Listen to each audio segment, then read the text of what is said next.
आवाज news, true voice.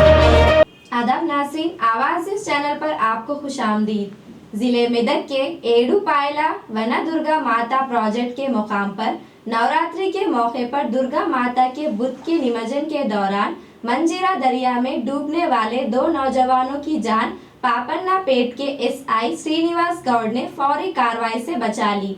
Hyderabad के कोकटपल्ली से ताल्लुक रखने वाले विनय और साई अपने दोस्तों के साथ मूर्ति के निमज्जन के बाद प्रोजेक्ट के मुकाम पर नहा रहे थे कि पानी के तेज बहाव में बहकर एक दरख्त को पकड़कर जान बचाने की कोशिश कर रहे थे।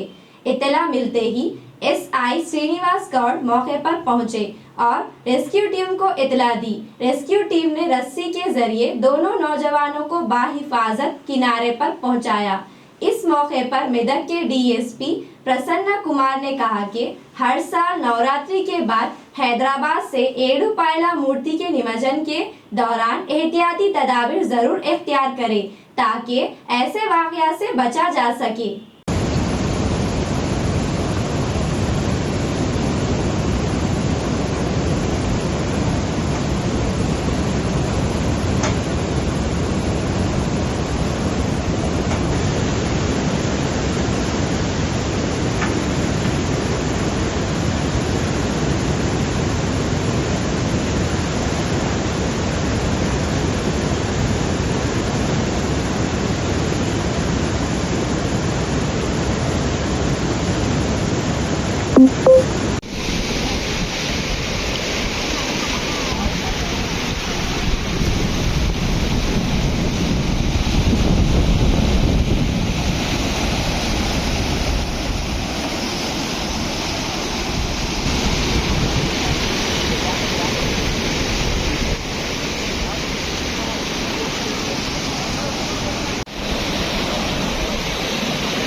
अरे जरूर बे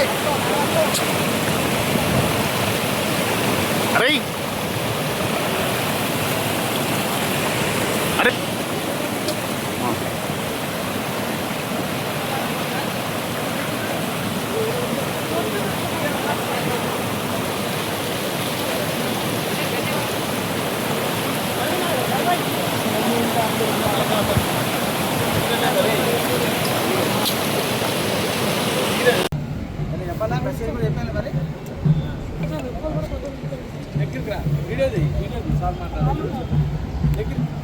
టెన్ ఓ క్లాక్కి ఈ హైదరాబాద్ కోకటపల్లి నుంచి దుర్గామాతని విమర్శన చేయడం కోసం వచ్చారు. ఇక్కడికి ఏడుపాయల దగ్గరికి వచ్చారు. బ్రిడ్జ్ దగ్గర విమర్శన చేసిన తర్వాత అక్కడ దేవుడు దర్శనం చేసుకున్నాం, స్నానం చేయడానికి పోయారు. మేము పోలీస్ వాళ్ళు పదే చెప్తున్నాం, చాలా జాగ్రత్తగా ఉండండి, ఏడుపాయల విగ్రహాలు వేసిన తర్వాత కేర్ఫుల్గా ఉండండి, వాటర్ ఫ్లోటింగ్ ఎక్కువ ఉందని ప్రతిసారి చెప్తున్నాం. అదేవిధంగా పేపర్ ప్యాటర్న్ కూడా ఇస్తున్నాం, ఇక్కడ అనౌన్స్ చేసుకుని చెప్పడం జరుగుతుంది. అయినప్పటికీ కూడా ఈరోజు వీళ్ళిద్దరూ కూడా స్నానం చేయడానికి పోవడం జరిగింది. స్నానం అక్కడ స్లిప్ అయ్యి లోపలికి కొట్టుకుని పోయారు. మధ్యలో అక్కడ బుషెస్ ఉండడం వల్ల వాళ్ళిద్దరు కూడా ఆగారు. వినయ్ సాయి ఇద్దరు కూడా వెంటనే వీళ్ళిద్దరూ అక్కడ బుషెస్లో చిక్కుకున్నారు. ఇమీడియట్గా ఆ పాపనపేట ఎస్ఐ శ్రీనివాస్ గౌడ్ ఇమీడియట్గా రెస్పాండ్ అయ్యి మా సీనియర్ ఆఫీసర్స్కి వాళ్ళు ఎస్ఐ గారిని పిలిపించుకున్నాడు. అలా అదేవిధంగా ఫైర్ డిపార్ట్మెంట్ రెస్క్యూ టీమ్ని పిలిపించిండు. ఇన్స్పెక్టర్ గారు వాళ్ళ టీం వచ్చి వాళ్ళ మధ్యలో ఇరుక్కుపోయిన ఇద్దరిని కూడా ఒక 2 hours కష్టపడి వాళ్ళు తీసుకుని బయటకు రావడం జరిగింది. మీ దుర్గామాత విగ్రహాలు తీసుకొచ్చిన ప్రతి ఒక్కరికి హైదరాబాద్ నుంచి తీసుకొస్తారు, ఏడుపాయలు తీసుకొచ్చి ఇక్కడ వేస్తారు. ఇక్కడ ఫ్లోటింగ్ వాటర్ ఉంటుంది. కింద పడినా సరే మంచి ఈతగాళ్ళే కూడా ఈ రాళ్ళు దెబ్బలు తగిలి చనిపోయే అవకాశాలు ఉన్నాయి. కాబట్టి ప్రతి ఒక్కరు గమనించాలి. ఇన్ఛార్జెస్ కానీ వచ్చిన పిల్లలు కానీ చాలా జాగ్రత్తగా ఉండి ఇక్కడ విగ్రహాలు పోలీసు వారి ఇన్స్ట్రక్షన్స్ టైంలో పాటిస్తూ విగ్రహాలను వేసి క్షేమంగా తిరిగి వెళ్ళాలని అందరికీ కూడా మరొకసారి పోలీసు వారి తరఫున విజ్ఞప్తి చేస్తున్నాం.